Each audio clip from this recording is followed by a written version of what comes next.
ನಮಸ್ಕಾರ. ನೀವು ನೋಡ್ತಾ ಇದ್ದೀರಾ ಶ್ರೀ ಮಾರಿಕಾಂಬಾ ಡಿಜಿಟಲ್ ಟಿವಿ. ನಾನು ಶ್ವೇತಾ ಶೇಟ್. ಮಹಿಳೆಯರು ಕ್ರೀಡಾ ಹಾಗೂ ಸಾಂಸ್ಕೃತಿಕ ಚಟುವಟಿಕೆಗಳಲ್ಲಿ ಭಾಗವಹಿಸಿ ನಾಯಕತ್ವದ ಗುಣ ಬೆಳೆಸಿಕೊಳ್ಳಬೇಕು ಎಂದು ಜಿಲ್ಲಾಧಿಕಾರಿ ಕೆ ಲಕ್ಷ್ಮೀಪ್ರಿಯಾ ಹೇಳಿದರು. ಅವರು ಶುಕ್ರವಾರ ನಗರದ ಮಾರಿಕಾಂಬಾ ಜಿಲ್ಲಾ ಕ್ರೀಡಾಂಗಣದಲ್ಲಿ ಜಿಲ್ಲಾಡಳಿತ, ಜಿಲ್ಲಾ ಪಂಚಾಯತ್ ಯುವ ಸಬಲೀಕರಣ ಮತ್ತು ಕ್ರೀಡಾ ಇಲಾಖೆ ಆಶ್ರಯದಲ್ಲಿ ಹಮ್ಮಿಕೊಂಡ ಜಿಲ್ಲಾ ಮಟ್ಟದ ಮಹಿಳಾ ಕ್ರೀಡಾಕೂಟವನ್ನು ಉದ್ಘಾಟಿಸಿ ಮಾತನಾಡಿದರು. ನಿರ್ಣಾಯಕರು ನೀಡಿದ ತೀರ್ಪಿಗೆ ಬದ್ಧರಾಗಿ ಕ್ರೀಡಾ ಸ್ಫೂರ್ತಿಯಿಂದ ಇತ್ತೀಚಿನ ದಿನಗಳಲ್ಲಿ ಪ್ರತಿ ಕ್ಷೇತ್ರದಲ್ಲಿಯೂ ಮಹಿಳೆಯರು ಸಾಧನೆ ಮಾಡುತ್ತಿದ್ದು, ಸ್ಪರ್ಧಾತ್ಮಕ ಪರೀಕ್ಷೆಗಳಲ್ಲಿ ಮಹಿಳೆಯರು ಹೆಚ್ಚಿನ ಸಂಖ್ಯೆಯಲ್ಲಿ ಉತ್ತೀರ್ಣರಾಗುತ್ತಿದ್ದಾರೆ.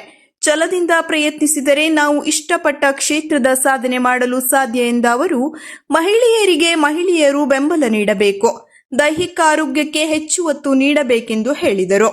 ಅಧ್ಯಕ್ಷತೆ ವಹಿಸಿದ್ದ ನಗರಸಭೆ ಅಧ್ಯಕ್ಷೆ ಶರ್ಮಿಳಾ ಮಾದನಗಿರಿ ಮಾತನಾಡಿ, ಮಹಿಳೆಯರು ಸದಾ ಒತ್ತಡದಲ್ಲಿರುತ್ತಾರೆ, ಅವರಿಗೂ ವಿಶ್ರಾಂತಿ ಅವಶ್ಯವಾಗಿದ್ದು ಈ ವರ್ಷದ ಕ್ರೀಡೆಯ ವಿಶೇಷತೆ ಮಹಿಳಾ ಜಿಲ್ಲಾಧಿಕಾರಿಗಳು ಕ್ರೀಡಾ ಚಟುವಟಿಕೆಗಳಲ್ಲಿ ಭಾಗವಹಿಸಿ ಒತ್ತಡ ಕಡಿಮೆ ಮಾಡಿಕೊಳ್ಳಬೇಕು ಎಂದರು.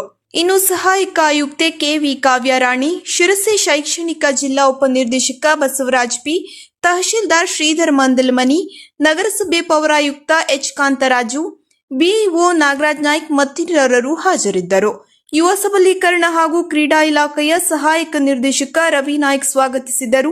ಯುವಜನ ಹಾಗೂ ಕ್ರೀಡಾ ಇಲಾಖೆಯ ತಾಲೂಕು ಅಧಿಕಾರಿ ಕಿರಣ್ ಕುಮಾರ್ ನಾಯ್ಕ್, ದೈಹಿಕ ಪರಿವೀಕ್ಷಕ ಬಿವಿ ಗಣೇಶ್ ವಂದಿಸಿದರು.